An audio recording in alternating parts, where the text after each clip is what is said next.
શિયાળામાં સરસ તાજા તાજા શાકભાજી મળે એટલે આપણને ઊંધિયું ખાવાનું મન થાય, પણ જ્યારે ઊંધિયું બનાવવાનું હોય ત્યારે આપણને એમ લાગે કે આપણા 4-5 કલાક તો આજે ઊંધિયું બનાવવામાં જ જતા રહેવાના છે. પણ આજે આપણે ગ્રીન મસાલાનું ઇન્સ્ટન્ટ ઊંધિયું બનાવીશું, જે ટેસ્ટમાં એકદમ બેસ્ટ બનશે. તો ઊંધિયા માટે સૌથી પહેલાં આપણે મુઠિયા બનાવી લઈએ, જેની માટે મેં 100 ગ્રામ મેથીની ભાજીને સારી રીતે ધોઈને ઝીણી કાપીને લઈ લીધી છે. હવે આમાં આપણે લીલા ધાણા અને લીલું લસણ થોડું વધારે પ્રમાણમાં નાખવાનું છે, અને સાથે જ 1 ચમચી ભરીને આપણે આદુ મરચાંની પેસ્ટ નાખીશું, અને મરચાં થોડા તીખા હોય એવા લેવાના છે. હવે આમાં આપણે 1 કપ જેટલું કરકરું બેસન નાખીશું, અને આની સાથે જ આપણે 3 ચમચી જેટલો ઘઉંનો કરકરો લોટ નાખીશું. તો કરકરો લોટ લીધો હોય તો મુઠિયા બહુ જ સરસ લાગે છે, પણ જો બંને લોટ તમારી પાસે કરકરા ના હોય તો ઝીણો લોટ પણ તમે લઈ શકો છો. હવે સ્વાદ મુજબ આમાં આપણે મીઠું નાખીશું, સાથે જ અડધી ચમચી હળદર, 1 ચમચી અજમો, 2 ચમચી તલ, 1 મોટી ચમચી ભરીને ખાંડ અને અડધો લીંબુનો રસ આમાં આપણે નાખી દઈશું. હવે પહેલાં તો બધું આપણે સારી રીતે હાથથી મસળીને મિક્સ કરી લેવાનું છે. તો આજે આપણે મુઠિયા બનાવીશું, એનાથી ઊંધિયાનો ટેસ્ટ બહુ જ વધી જાય છે, કારણ કે મેથીની ભાજીનો જે કડવો ફ્લેવર હોય છે તે ઊંધિયામાં ખૂબ જ સારો લાગે છે. અને આમાં આપણે ખટાશ, મીઠાશ, તીખાશ બધું નાખ્યું છે, તો એની સાથે આ મેથીની ભાજીની જે હલકી કડવાશ આવશે તો એનાથી ઊંધિયું તમારું એકદમ મસ્ત બનશે. તો જો બધું આપણે સારી રીતે મિક્સ કરી લીધું છે, હવે થોડું જ આમાં આપણે પાણી નાખવાનું છે અને સરસ મસળીને આને આપણે મિક્સ કરી લેવાનું છે. અને બહુ વધારે પાણી ના પડી જાય એનું આપણે ધ્યાન રાખવાનું છે, કારણ કે મેથીની ભાજી પણ એનું પાણી રિલીઝ કરે છે. તો 4 થી 5 ચમચી જેટલું જ આમાં આપણે પાણી નાખ્યું છે, અને આ રીતે સરસ આપણું મુઠિયાનું મિશ્રણ બની ગયું છે. અને આ રીતે જ આનું ટેક્સચર રાખવાનું છે, આપણે જે લોટ બાંધીએ છીએ એ રીતે આને નથી કરવાનું. તો મુઠિયાનું મિશ્રણ આપણું તૈયાર છે, તો 5 થી 10 મિનિટ માટે આને આપણે રેસ્ટ આપીશું, અને ત્યાં સુધી આપણે બીજું કામ કરી લઈએ. તો અહીંયા મેં 250 ગ્રામ જેટલી સુરતી પાપડી આવે છે તે લઈ લીધી છે, અને મોટા દાણાવાળી પાપડીને મેં છોલી લીધી છે, અને બીજી પાપડી મેં આખી રાખી છે. તો પાપડીને ધોઈને આપણે કુકરમાં લઈ લઈશું. સાથે જ વાલોર પાપડી આવે છે તે પણ મેં 100 ગ્રામ જેટલી લઈ લીધી છે, અને જેને મેં છોલીને છોડાની સાથે જ લીધી છે. તો આનો ટેસ્ટ પણ ઊંધિયામાં ખૂબ જ સારો લાગે છે, પણ જો તમે ચાહો તો આને સ્કીપ પણ કરી શકો છો. અને આની સાથે જ મેં 100 ગ્રામ જેટલા તુવેરના દાણા લીધા છે, તો એ પણ આપણે કુકરમાં લઈ લઈશું. સાથે જ આપણે સ્વાદ મુજબ મીઠું, એક થોડી જ હળદર અને એક થોડો જ આપણે બેકિંગ સોડા નાખીશું, અને 4 થી 5 ચમચી જેટલું જ પાણી નાખી સારી રીતે આને હલાવીને મિક્સ કરી લઈશું. અને ત્યારબાદ કુકરનું ઢાંકણ લગાવી એકદમ ધીમી આંચ પર માત્ર 1 જ સીટી આની આપણે બોલાવી લેવાની છે. હવે આ બાજુ આપણો મુઠિયાનો લોટ પણ સરસ રેસ્ટ થઈ ગયો છે, તો આમાંથી હવે આપણે નાના નાના મુઠિયા બનાવી લઈશું. તો એકદમ થોડું જ આ રીતે આપણે મિશ્રણ લઈશું, અને બિલકુલ હળવા હાથે જ આને આ રીતે આપણે નાના નાના મુઠિયા બનાવીને તૈયાર કરી લઈશું. અને આ જ સાઈઝના આપણે બધા મુઠિયા બનાવી લેવાના છે. હવે આ બાજુ મેં તેલ પણ ગરમ કરવા મૂકી દીધું હતું, તો મીડિયમ ગરમ તેલમાં આપણે મુઠિયાને તળી લેવાના છે.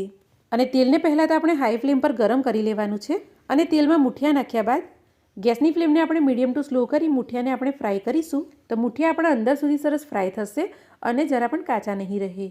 તો જો સરસ આપણા મુઠિયા ફ્રાય થઈ ગયા છે, તો ચાલો હવે આને આપણે કાઢી લઈશું. અને આ મુઠિયામાં આપણે જરા પણ બેકિંગ સોડા કે તેલ નથી નાખ્યું, તો પણ આ મુઠિયા એકદમ સરસ ઉપરથી ક્રિસ્પી અને અંદરથી પોચા બનશે. તો બસ આ જ રીતે આપણે બધા મુઠિયાને ફ્રાય કરી લીધા છે. તો હવે આપણે ગ્રીન ઊંધિયાનો સરસ મજાનો મસાલો બનાવી લઈએ. તો એની માટે આપણે 1 કપ જેટલું ફ્રેશ નારિયેળ આવે છે એને છીણીને લઈ લીધું છે. સાથે 3 ચમચી જેટલા સિંગદાણાને દરદરા ક્રશ કરીને નાખીશું, અને 3 ચમચી જેટલા તલને પણ દરદરા ક્રશ કરીને નાખીશું.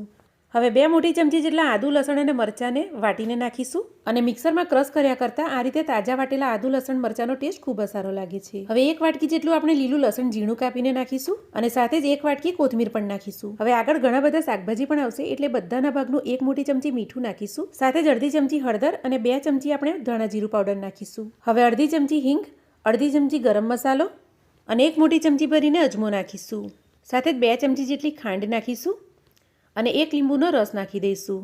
તો આ બધા મસાલા આપણે થોડા વધારે જ નાખવાના છે, કારણ કે શાકભાજી આમાં ઘણા બધા આવશે.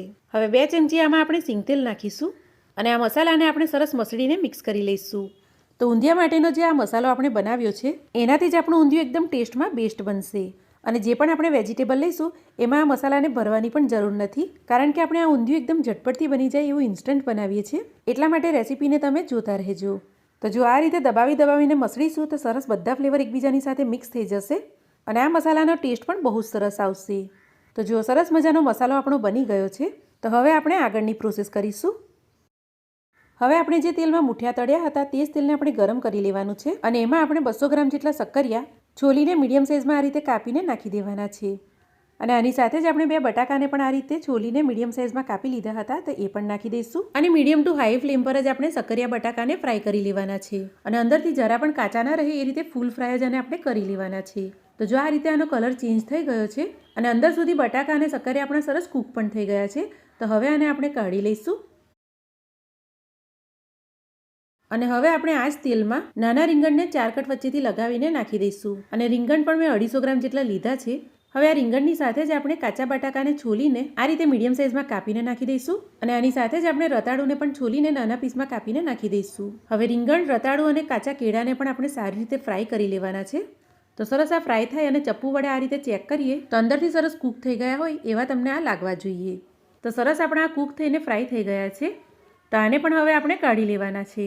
તો આ રીતે આપણે શાકભાજીને જ ફ્રાય કરી લઈએ તો શાકભાજીમાં આપણને મસાલા ભરવાની જરાય જરૂર નહીં પડે. અને આ રીતે આપણે આને ફ્રાય કરી લઈએ તો ઊંધિયું પણ આપણું જલ્દીથી બની જાય છે. તો બધા શાકભાજી આપણા સરસ ફ્રાય થઈ ગયા છે. હવે કઢાઈમાં આપણે 2 થી 3 મોટા ચમચા તેલ લઈ લઈશું અને આમાં આપણે સૂકા મરચાં નાખીશું. અને હવે આપણે સુરતી પાપડી, વાલોર અને તુવેરને 1 સીટી બોલાવી લીધી હતી, તો એ પણ આપણા સરસ કૂક થઈ ગયા છે. અને આને આપણે ઓવરકૂક નથી કરવાનું, આનો દાણો આપણે આખો રહેવો જોઈએ. તો હવે આને આપણે તેલમાં નાખી દઈશું અને આની ઉપર જે આપણે વેજીટેબલને ફ્રાય કર્યા હતા તે બધા જ આની ઉપર નાખી દઈશું. અને આપણે સરસ મજાનો જે આ ગ્રીન મસાલો બનાવ્યો હતો તે પણ આપણે વેજીટેબલની ઉપર નાખી દઈશું. તો જો આ જ મસાલાને તમે વેજીટેબલમાં ભરીને પણ બનાવી શકો છો અને એ ઊંધિયું પણ ખૂબ જ સરસ બને છે. પણ આપણે કાચા વેજીટેબલની અંદર આ મસાલાને ભરીને ઊંધિયાને આપણે ધીમી આંચ પર કૂક થવા દેવું પડે છે, જેમાં ઘણી વાર લાગી જાય છે. તો જો તમે ચાહો તો એ રીતે પણ બનાવી શકો છો, પણ આજે આપણે આ ઇન્સ્ટન્ટ ઊંધિયું બનાવીએ છીએ તો એટલા માટે વેજીટેબલને આપણે પહેલેથી જ ફ્રાય કરીને કૂક કરી લીધા છે. તો હવે આપણે આ વેજીટેબલને મસાલામાં થોડી વાર માટે થવા દેવાના છે, જેથી આ સરસ મજાના મસાલાનો ફ્લેવર બધા વેજીટેબલમાં આવી જશે. તો હળવા હાથે આપણે મસાલાને વેજીટેબલમાં સારી રીતે મિક્સ કરી લેવાના છે. અને તમે જોઈ શકો છો કે કેટલો સરસ આનો કલર લાગી રહ્યો છે. તો મસાલાને આપણે સરસ ઉપર નીચે કરીને વેજીટેબલમાં સારી રીતે મિક્સ કરી લીધો છે. હવે આની ઉપર આપણે જે મુઠિયા તળીને રાખ્યા હતા તે આ રીતે મૂકી દઈશું. તો આપણે ગ્રીન મસાલો પણ એકદમ સરસ ફ્લેવરફુલ બનાવ્યો છે અને સાથે મુઠિયા પણ આપણા એટલા જ ટેસ્ટી છે. તો બસ આ રીતે આની ઉપર મુઠિયા મૂકી એકદમ ધીમી આંચ પર આને ઢાંકીને 15 થી 20 મિનિટ માટે થવા દઈશું. અને ત્યારબાદ આને આપણે ખોલીને ચેક કરીશું તો સરસ આમાંથી તેલ રિલીઝ થઈ જશે. અને વચ્ચે મેં 1 થી 2 વખત આને હલાવી પણ લીધું હતું, જેથી નીચેથી આ ચોંટે નહીં. તો જો આ રીતે સરસ આમાંથી તેલ છૂટું પડી જાય એટલે સમજી લેવું કે આપણું ઊંધિયું સરસ તૈયાર થઈ ગયું છે. તો એક વખત હળવા હાથે આને આપણે સરસ ઉપર નીચે કરીને હલાવી લેવાનું છે. અને આ રીતે મસાલાની સાથે વેજીટેબલને કૂક કરવાથી વેજીટેબલમાં જે પણ થોડી ઘણી કચાશ રહી ગઈ હશે તે નીકળી જશે.